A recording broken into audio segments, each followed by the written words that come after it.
Samsung Galaxy Note 9 Blue unboxing and first impressions. That video is coming up right now. Let's go.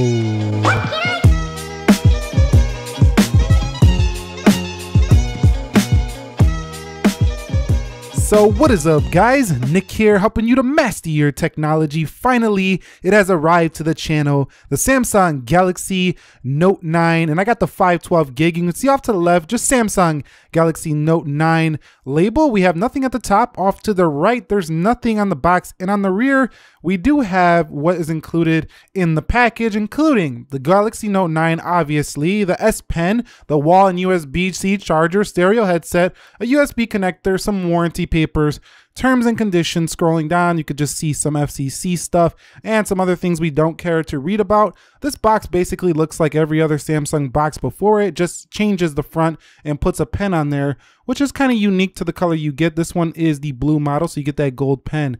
Also, if you pre-order this right now, you can get the AKG N60NC wireless headphones, which is the one I would choose if I was you, because you can go ahead and pair this with your Note 9 on your commute, whether you're on a plane, train, urban environment, and you have a pretty good noise cancellation set of headphones here. They are rated at 15 hours, which is not industry leading on these headphones, but if you want to see more about these, let me know down below. Let's get into the good stuff now. The Samsung Galaxy Note 9 Ocean Blue. Yes, I had to go with the blue one, and I thought it was going to be the same color as the Galaxy S9 Plus, but it's not. It's actually a deeper blue, as you're going to see in just a minute here. But the Galaxy Note 9, further in the box, you can see that we do have ourselves some warranty information, terms and conditions, stuff like this included right in here, which we'll definitely read later, you know when, if you've been on the channel before. Quick reference guide if you are, not knowing how to use your Samsung device. This could help you out a little bit to get started with Samsung account and stuff like that.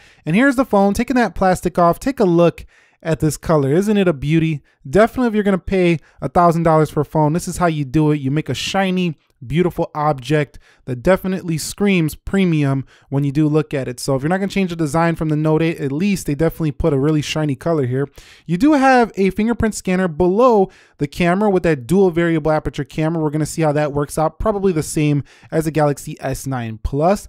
And down here, you can see that we do have ourselves that gold or yellow S Pen headphone jack, USB-C. And some people are saying that this S Pen is not great looking. I'm going to have to look at it a little bit more in detail and see how I like it in terms of the color. But people are also saying writing on the action memo, like from the lock screen, you do have, yellow text in the Samsung Notes on white screen, which you can't really read. We'll look at that a little bit further.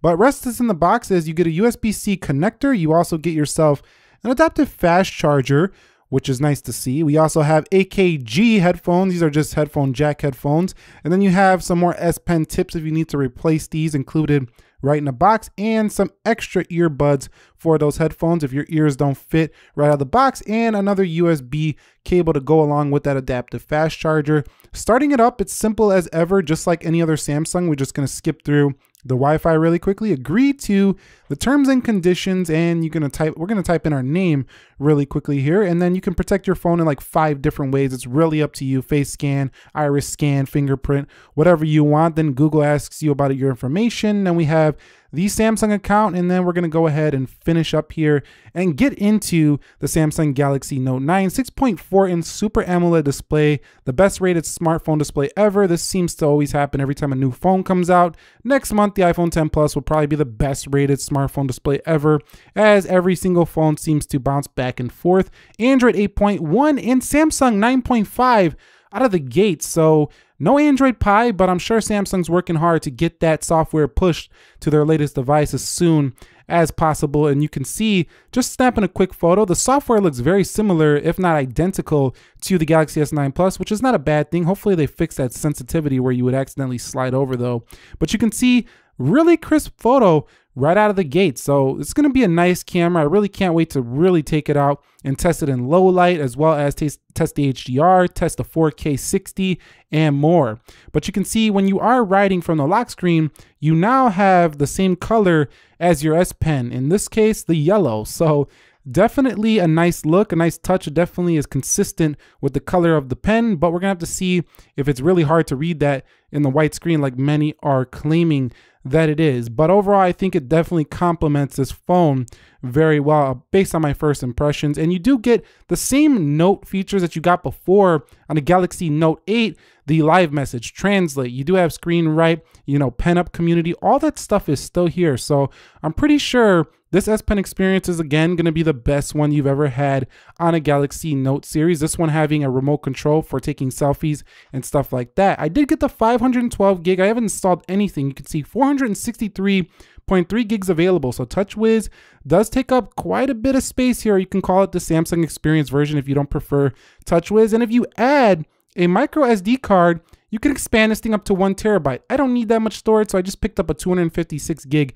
Evo card, and I'm going up to around 700 gigs, which is probably still overkill, but it's nice to have that. Now, the Note 9 feels like a square in the hand, just like the Note 8 did before. Taking a look at it next to an S8 Plus, some common flagships, you can see the S8 Plus is quite a handful as well, but it's definitely more narrow, more infinity display, if you will, and skinnier and not as tall as the Note 9. So it's going to be more compact to hold like an S series device over this. The Note 8 actually looks identical almost to the Note 9. It's actually, I think, a little bit taller, but less wide, a little bit more compact side to side.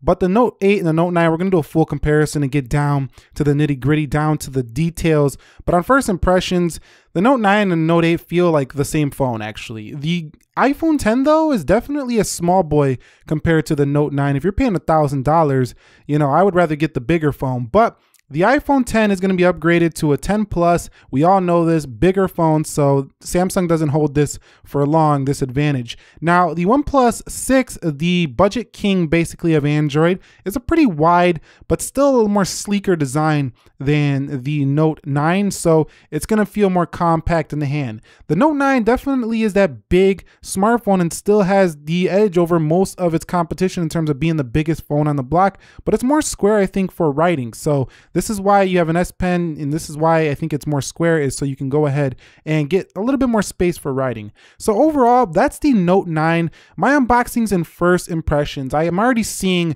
super fast performance out of the box. That is pretty common amongst all Samsung phones. We're gonna have to see how that holds up over time. But with 8 gigs of RAM, the Snapdragon 845, this thing should just scream. I know a lot of people are excited for Samsung's redesign, but this refinement to the Note series is gonna make for a really long lasting and very high quality smartphone. So it's got me excited for what's under the hood. I'm not too blown away by the design because I'm coming from a Note 8, but if you're coming from a Note 5, this is a massive upgrade. Or if you're coming from a Note before it, Note 4 maybe, there's another huge upgrade right here. And or if anybody who wants tons of storage for storing games or just a ton of videos, if you edit on your phone, this can be a beast for you as well. But any questions, comments, video suggestions, drop them down below. I know a lot of you dropped them in the poll. If you found this video helpful, enjoyable, click the like button for me, and I'll catch you all in the next episode. Thank you very much for watching. Be sure to be well, and peace.